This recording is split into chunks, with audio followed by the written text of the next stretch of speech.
Right, Neil, thanks for joining us today. And I suppose I should say welcome home, because after many years riding abroad in Hong Kong, you're back, you're in the UK, relocated with your family, and you're riding here again. Are you happy to be home?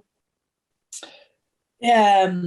First of all, thanks for having me on, guys. Yeah, it's kind of like it's a bit surreal because since we've come back, after about the first month, it feels like we've never been away. But obviously, like with my older kids getting into their early teens, I suppose I've got to kind of let them choose what they're going to start doing in the next part of their life. So I suppose we had to kind of come back, and I suppose it was kind of the right time as well anyway. So yeah, it all fitted in nicely to come back to the UK. So you actually spent, was it the last 8 years riding in Hong Kong? Yeah, it was about 8.5 full time, and then it was probably about the other 1.5 years was back and forth, so multiple stints. So I suppose about 10 years in all, really. It's a long time to be away. It is. I have to say, I looked at the stats this morning: 282 winners, several big winners, Group 1 races in Hong Kong. I mean, without giving you a big head, there are many, many great jockeys have gone there and struggled to make an impact, and you've absolutely nailed it over there. What would you put that success down to, Neil? I suppose my character, determination. I'd like to say it was just my pure ability from a rider, but I just the first time I went there, obviously John Moore was like champion trainer, and I used to help him get some information when he wanted to buy certain horses and or opinions I could get for him. So I suppose in return, then he was putting me up in the big races, and in those big races, then he would normally have like 3 or 4 runners. And John's like second and third strings were as good as his first one. So I suppose getting the opportunities in the big races for him to start with kind of helped me get noticed. It didn't really make me win a lot of races initially, but I never forget the stint we did there. Going home, we went to Thailand for a week, and I had to go back to Hong Kong to pick all my stuff back up. And there was a big fall. I think Ty England broke his shoulder or something, and a lot of jockeys out injured, and so they knew I had to go back to Hong Kong to pick my stuff up. So they asked me would I wait and ride on that Sunday because they were short on jockeys. And I was like, well, yeah, but I've got no entry phone. You've been there, Martin. Like, you got no entry phone, no form, you got nothing to go on. So they just said, well, get on the phone. So I got 9 out of 10 rides, 2 winners, and 5 of them ran in the first 4. And I was like, I never forget getting on the plane that night to go home. And I said to Trish, I said, wow, they can really help you if they want to. So after that really kind of gave me the determination to keep going back. And I suppose then once I was back full time, it was just my aggressive riding and the will to win, I suppose. Neil, just and a luck, quick you need one. a bit of luck. Do you feel that? So I always remember you when you were back in England, we were riding together. You were a complete believer in your own ability, and you're a very strong mindset all the time. Whenever I see you in the weighing room, you're very driven and had your plans. That must have stood you in really good stead in Hong Kong, because just from speaking to friends that have been over there before you, it's a mental test, isn't it? Oh God, yeah.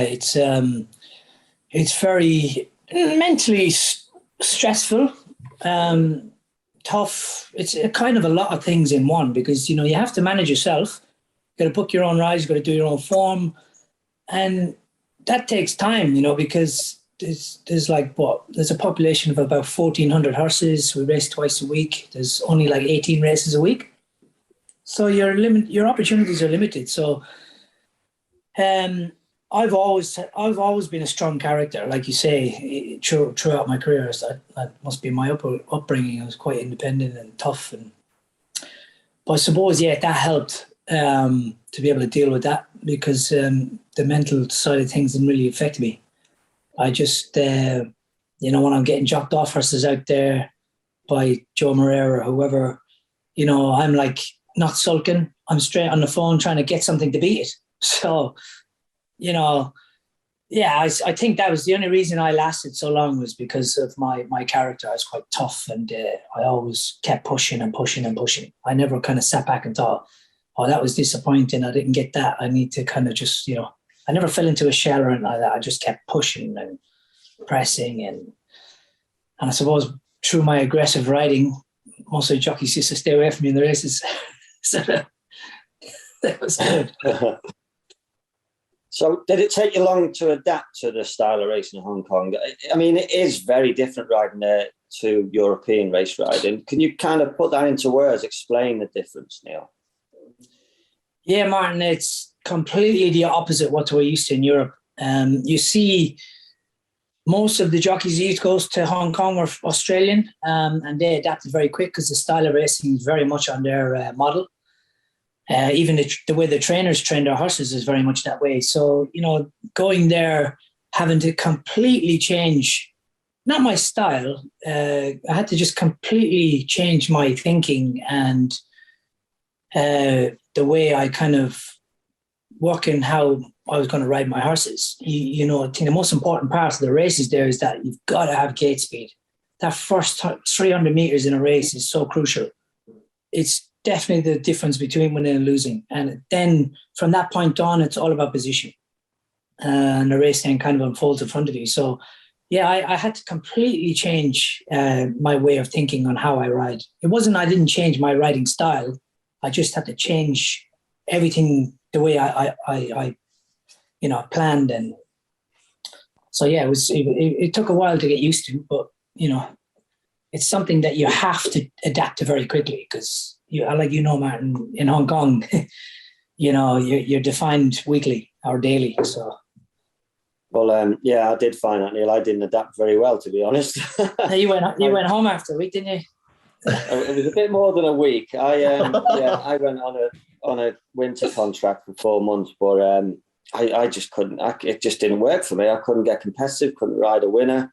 And the other thing is the pressure, because obviously you relocated with your family, and at the time my son was very young and he got quite ill. He wouldn't eat anything, so the decision for me to come home early was quite an easy one. But that's another challenge, isn't it? You take your family to the other side of the world and they've got to settle in, and you're only happy if they're happy.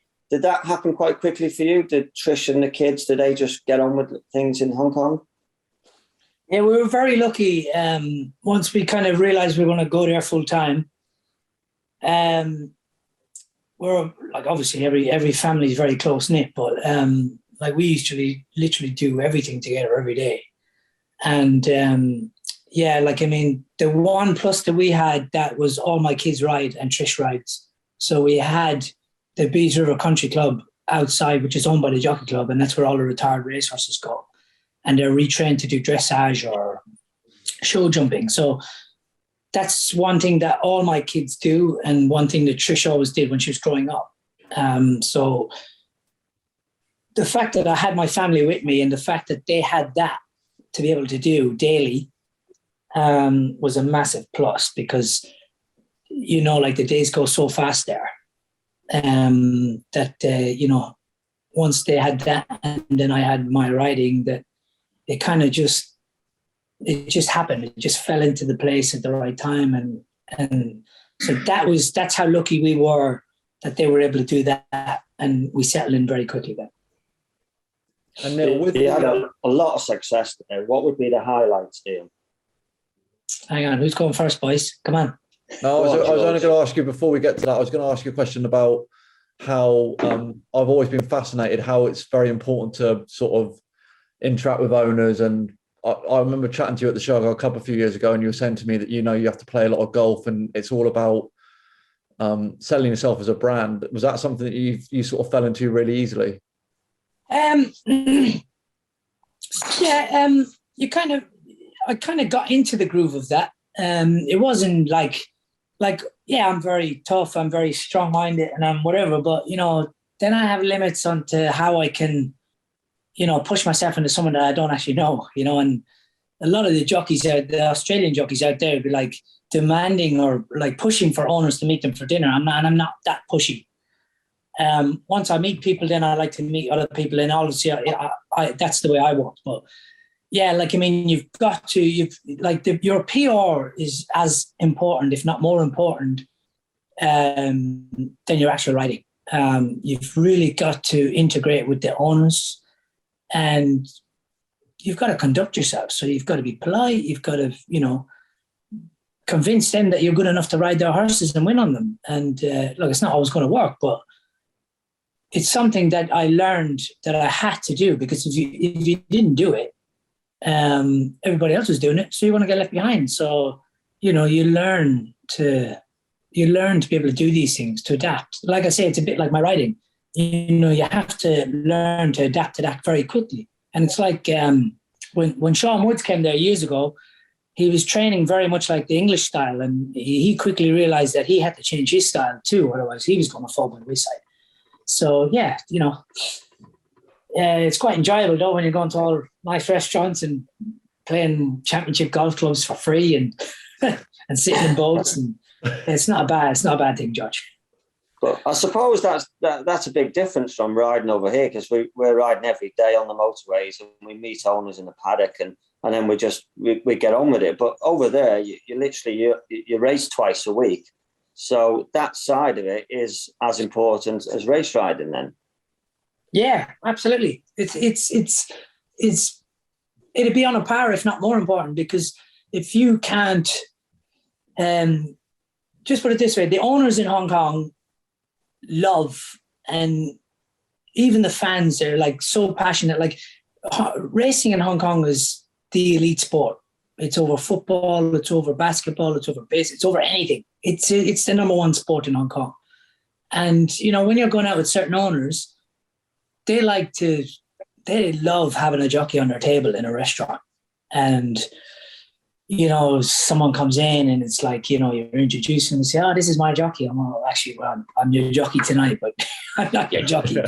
But this is the way to portray it. They just, we are in Hong Kong, jockeys are deemed as superstars. Like, there's not a day that I don't go into a shop or a shopping center or a restaurant or down the street and there's people like coming after you looking for something, like looking for a whip, goggles, photo, whatever. So yeah, it's very important for that. But don't get me wrong, it's great. I loved it. I've got to ask you, so if we go back to 2012, 13, when you were actually, you were flying here. You'd ridden quite a few Group 1 winners. You were riding over 100 winners a year, riding for all the big Newmarket trainers. So what influenced your decision to uproot and move to Hong Kong full time? Well, I was I was flying at the time. I was in the top 5, over 100 winners for like 8 consecutive seasons. And I'd done the couple of short stints before in Hong Kong. So it was always something that I was wanting to revisit on a full-term basis, because like I said to you originally, they want to help you, they can. And I knew if I could get there and push in and get up there, then obviously like the financial side of things is massive. Like, you can not set yourself up for life. Like, I've done really, really well, and I can't retire, but I got 4 boys running around, so it'd be a bit tough to do that. But it's always something I wanted to do, to set ourselves up financially going forward. And there wasn't really any reason when I was here. It was just, it like I say, Martin, it was a thing that was building up, but it was just one day, I think it was in September, and I was talking to one of the trainers I was riding for, and I was just thinking about plans for the next season, and he just mentioned one of the owners were quite a big owner in his stable, actually, was having a little bit of a hum and ha about me. And I thought, well, okay, once one starts, then the next one starts. So I thought, you know what? I'm at the top now. I think I'm going to go. It was just like that. I made a decision and I thought, yeah, let's go. Really? Yeah. You rode some big winners in Hong Kong. What were the highlights? I suppose Blazing Speed was a good horse for you, wasn't he? Yeah, he was kind of my turning point when I took the next level out there. I was riding 20 winners, 24 winners, and I had a couple of like Group 3 winners. But it's funny. This is how you need you have to be sharp and how your PO works. That I was riding a horse for John Moore at Dan Excel, which is the owner, is a very good friend of mine. And Marco De Muro was over there for the winter. And I knew he was going to Japan in the February or the March. And he beat me ahead in the Stewards Cup on Blazing Speed. And I rode Dan Excel. And the owner of Dan Excel, like, very, very good friend of mine, but told me off the record that John Moore was going to take me off it. And, you get used to this because it happens all the time. It's like a merry-go-round. So you don't take it to heart. But because the owner was a good friend of mine, he kind of told me, he said, but, obviously I don't want to interfere with John. I don't want to get into the politics of fighting to keep you on it. And I thought, yeah, that's fair enough. At least you told me. So I just literally went straight to Tony Cruz and just drove him mad for about 3 weeks. That when Mirko De Muro was gone, could I get on it? And I literally took 3 weeks to convince him to put me on him. I drove him mad that mad. I think he just gave in and said, oh, go on then. And once I got, because he was always quite a free-going horse, quite strong. I don't know why, but when I got on him, he just completely relaxed for me.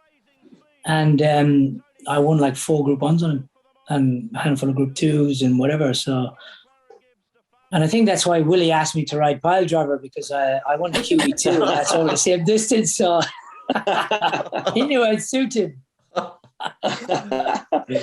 So you really need to be persistent, and you need a neck like a giraffe really to get on. Yes, man, are you sweating there? You look like you're sweating. Claire put the heating on before she left. And I'm about to lose the ride on the best horse I've had in years. You'll be all right. You'll be all right.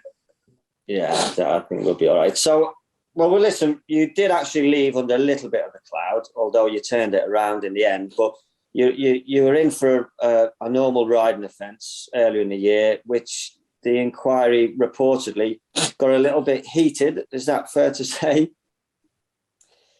Yeah, look, there's a bigger story there, but I'm not going to talk about that now.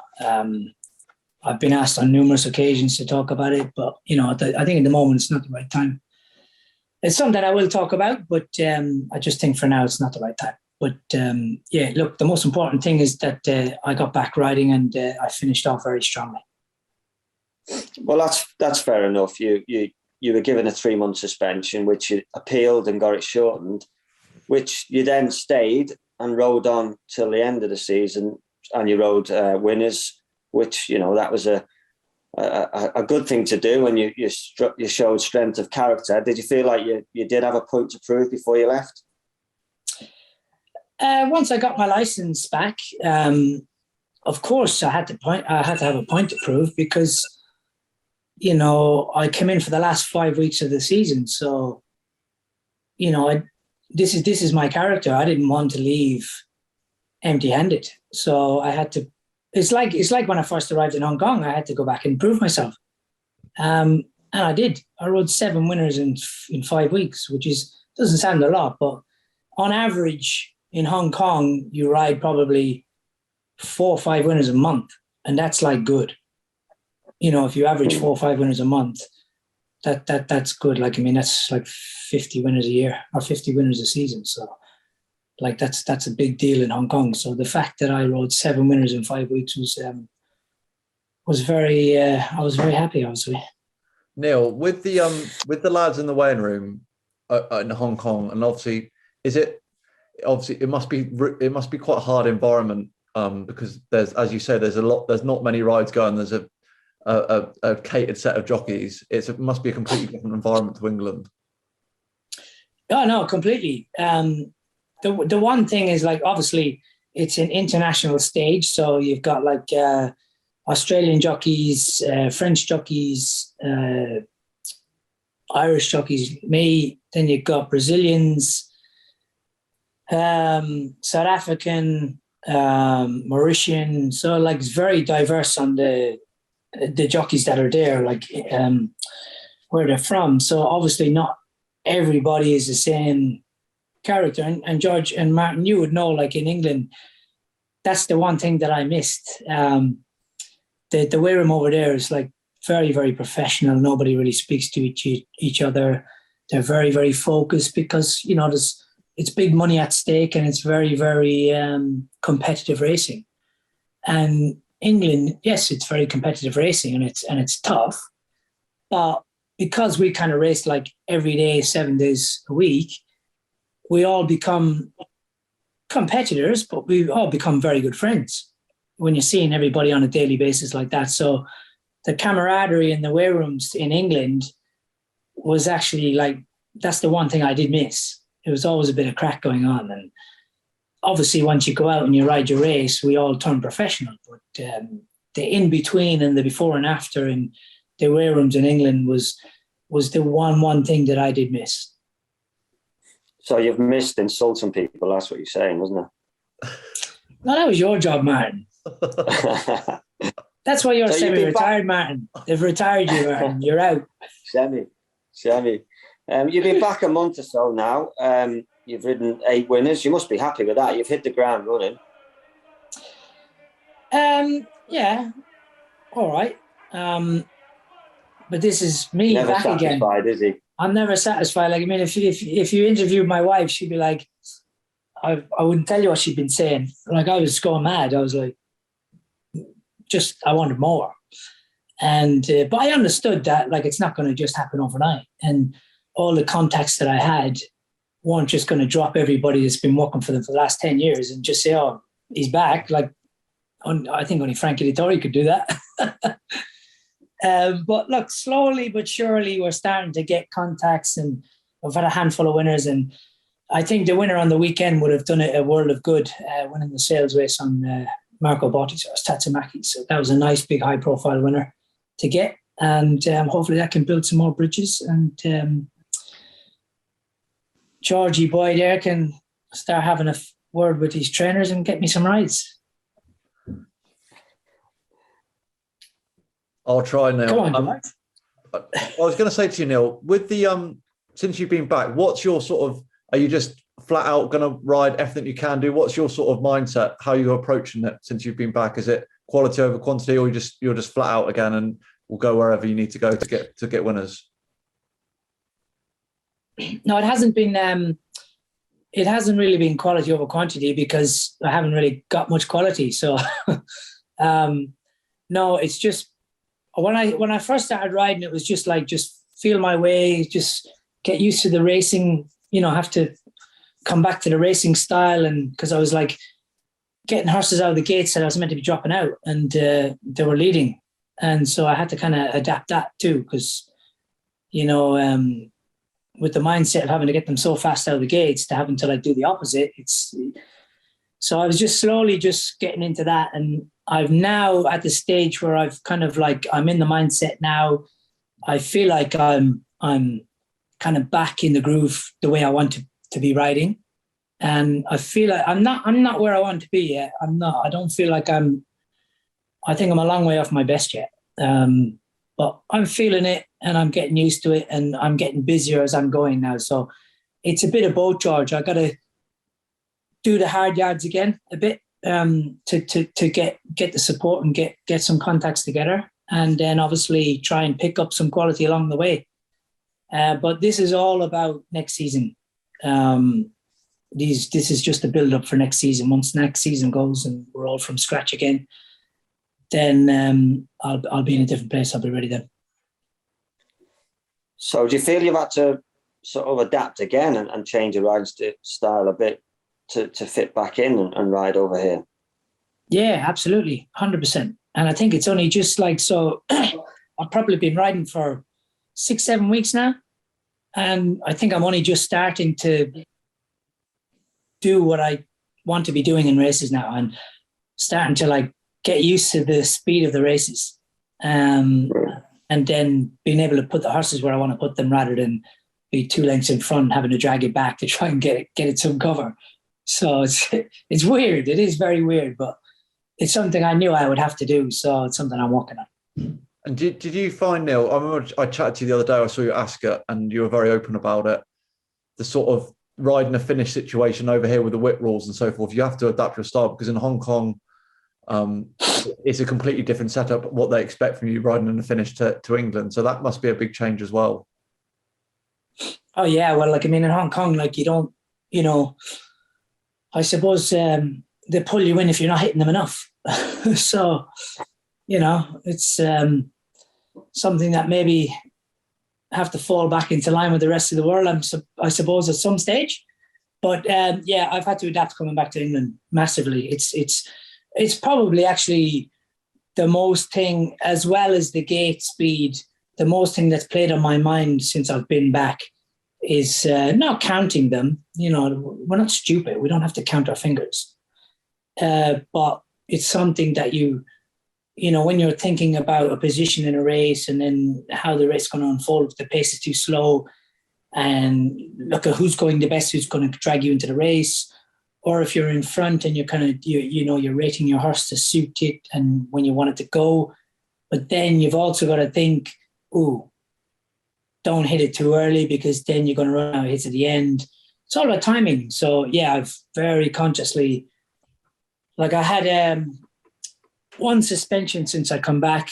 I hit a horse a little bit too fast repetitively, but I knew what I did wrong. I come in and held my hands up, but I explained to them that coming from the environment in Hong Kong to coming back to this, that I'm not doing it just blasé, that I don't care about the rules. It's something that I'm working on, and it's something that has been rectified since. So yeah, but obviously, even when I'm back full time, and like Martin would say, and all the jockeys that are still riding now, you still have to be mindful of how many times you're using the whip, because it's all about the control.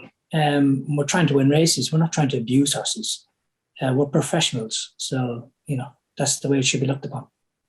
And Neil, have you noticed any major changes in racing over here since you've been back, as you've been out of it, for quite a long time? Is there anything you've noticed for the better or for the worse? A lot of jockeys, a lot of young jockeys. So, I don't know how can you restrict that, but there's a lot of jockeys. So you think maybe too many? Yeah, there's a lot, but I don't know how you restrict it. Like, how can you say to some young person coming up that wants to be a jockey that, sorry, we're full, you can't come in? It's a filtration system, I suppose. Whether they say, okay, if you don't ride X amount of winners in a year, then your license will be reviewed, or I don't know. I'm not a professional in this, and it's just an opinion or it's an idea, but I don't know how you can control that. But there is a lot of jockeys riding in this country at the moment. Especially when you see the amount of jockeys that I've noticed that are going just for one ride a day. And then you wonder why they have the problem with the mental pressure and the mental stress on young people trying to make a name for themselves, when there's like 50 jockeys going to one meeting for one ride on a 6-race card or whatever it is. I don't know. So, you can see. So I don't know, what do you do something about that on a yearly basis or what? I don't know. But that's one thing I have noticed. On the bad side, and I think it needs to be mentioned, and you'll agree with me this, Martin, that, okay, you've had to deal with a lot of disruption through the pandemic for the last 18 months or 20 months. But the facilities at racecourses for jockeys, changing rooms, is not all, but majority is a very, very, very bad standard. Very bad standard. And I have spoke to the PJA, Dale Gibson and Paul Struthers, and have been looking at certain facilities at certain tracks that have been going around and taking notes and sending them back to them.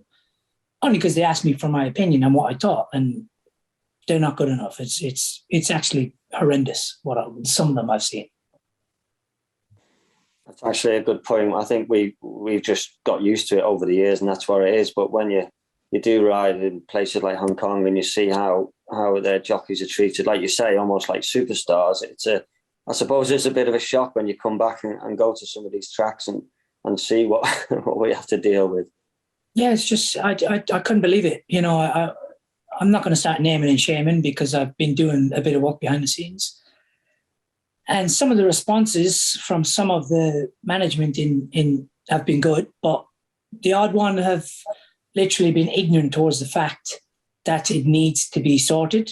And a couple of them are like big firms, like not big tracks, but big firms that have a monopoly of tracks that need to kind of pull the finger out and do it. Because if a big company was bringing clients to a race day and they went to York, like York is premier, they look after their people, the food, the facilities, everything, top class.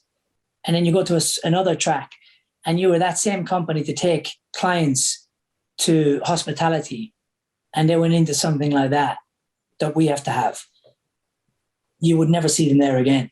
So if they're going to look after their the clients of companies that are bringing clients for hospitality to the races, then I don't see why that the professionals putting the show on don't get the same treatment.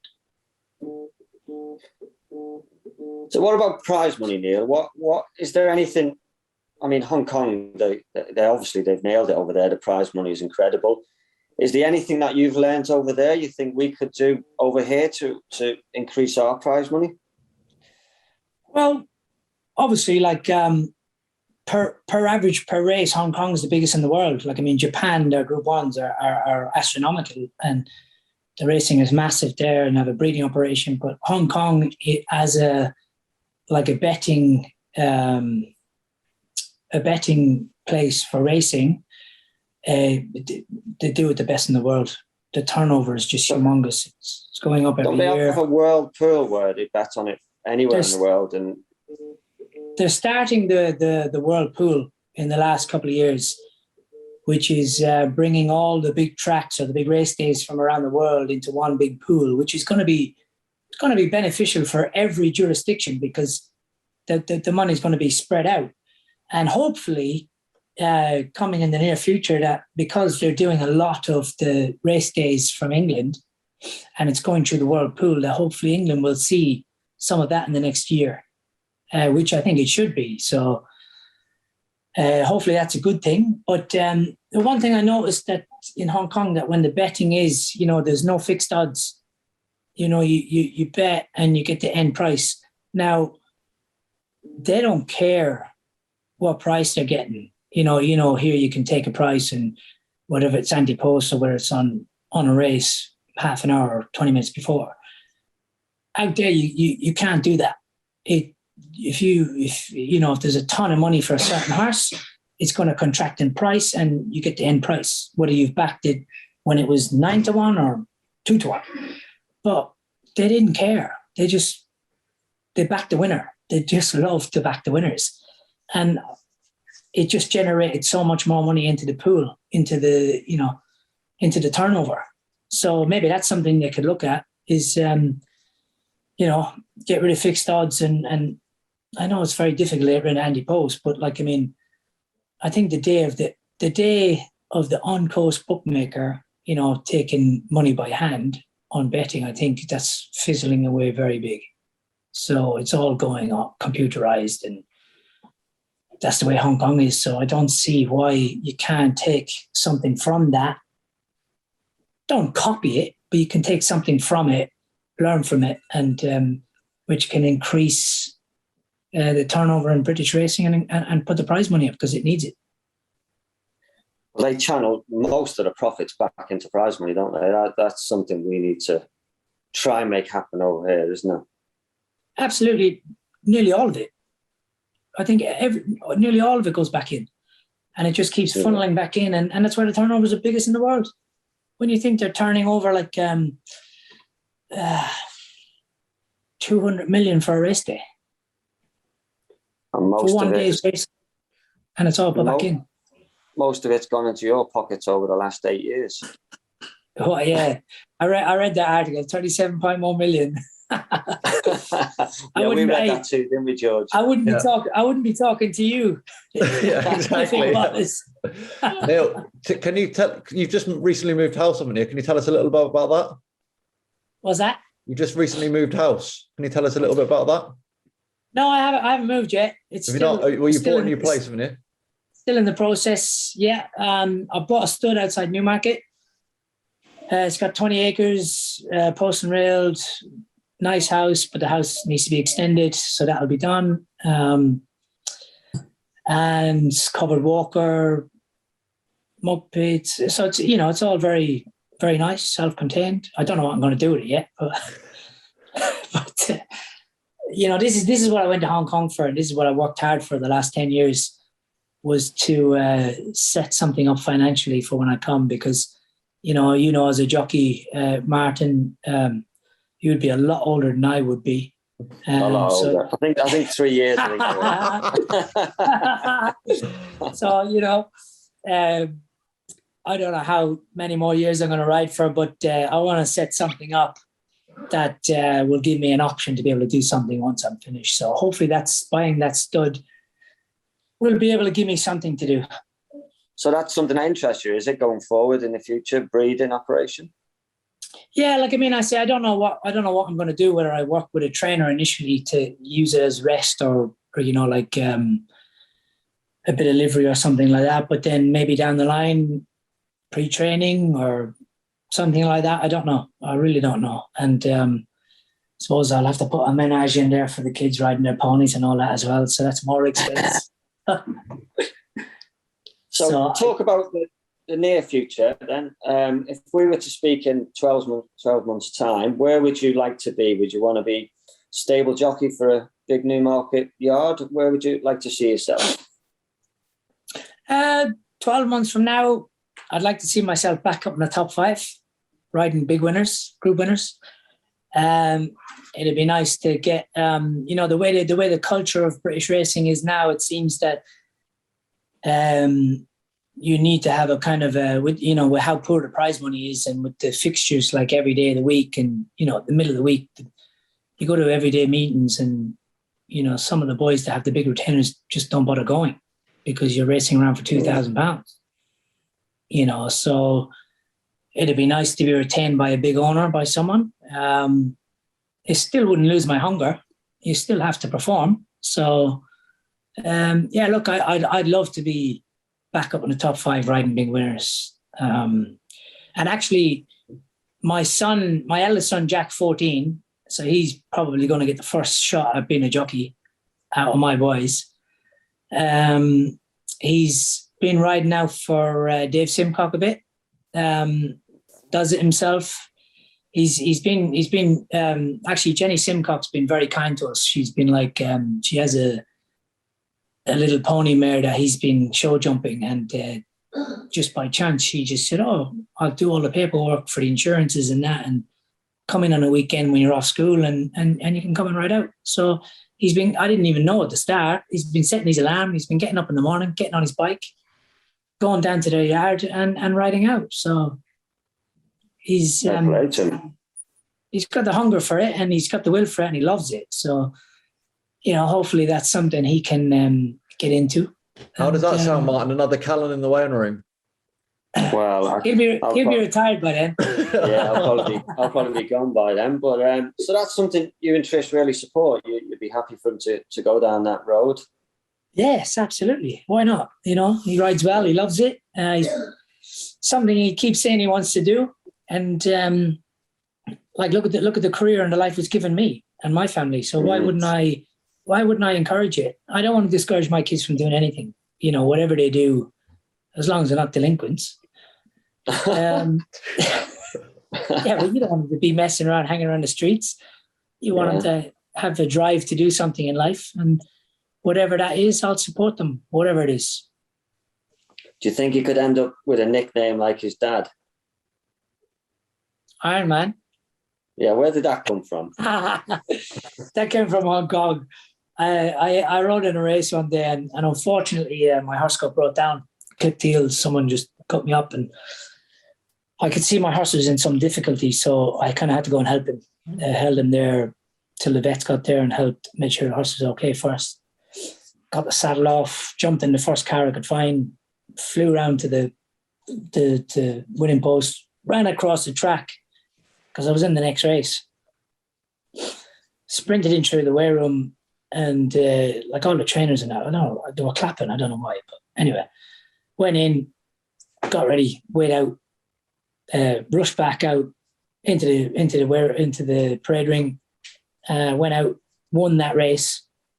And when I came back in to weigh in, obviously all the Chinese press, because they love it, they're very passionate about it, and all the trainers and all them were all in the walkway in, and they were cheering and clapping. And then the Chinese press put on the front pages the next morning, like all over the Chinese press was just Iron Man, because I fell off and got back up and came back in and won the race. So, and I thought, well, that's a cool name. That I'll stick with that. Is that Jack behind you? No, that's Ted. This is Ted. Teddy White. Ted. Teddy's been riding well. Hopefully. We've got a house full of jockeys there. You never know. But I have to keep riding because Jack won't let me give up until I can ride with him. He wants to ride in a race. Oh, nice. Well, that's achievable, isn't it? He's only 14 now. Yeah, but he won't be getting out, man. I won't be letting him out. Yeah, exactly.